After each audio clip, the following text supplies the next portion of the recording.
இன்றைக்கி பார்க்க போகிற ரெசிபி எனர்ஜி பார். இது ஒரு ஈஸியான டேஸ்டியான ஹோம்மேட் எனர்ஜி பார்.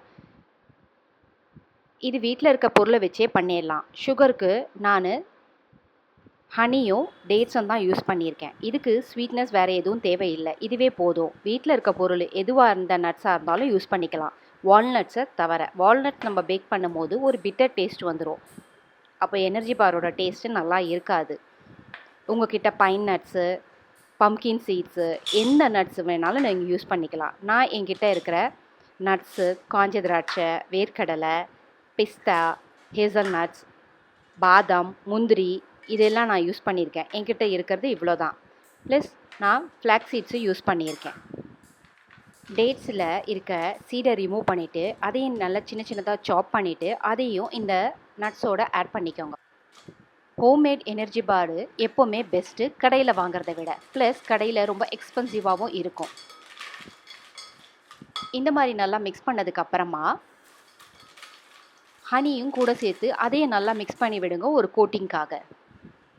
உங்கள்கிட்ட பீனட் பட்டர் வீட்டிலே பண்ண ஹோம்மேடாக இருந்தால் பெஸ்ட்டாக இருக்கும், அதையும் யூஸ் பண்ணிக்கலாம் ஒரு கோட்டிங்க்கு. அதுக்கப்புறமா என்கிட்ட சின்ன ஸ்கொயர் பேன் இல்லை, அதனால் நான் என்கிட்ட இருக்க பேன்லேயே சைடில் அலுமினியம் ஃபாயிலை ரோல் பண்ணி சப்போர்ட்டுக்கு வச்சு பேனை ரெடி பண்ணி எடுத்து வச்சுருக்கேன். நல்லா கோட் பண்ண நட்ஸை இதில் ஸ்ப்ரெட் பண்ணி விடுங்க ஈவனாக.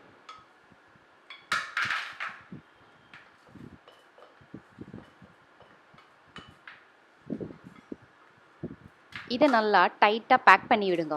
அப்போ தான் நமக்கு பேக் பண்ணி கட் பண்ணுறதுக்கு ஈஸியாக இருக்கும். நல்லா டைட்டாக பேக் பண்ணி ஸ்ப்ரெட் பண்ணி ஈவனாக வச்சுக்கோங்க.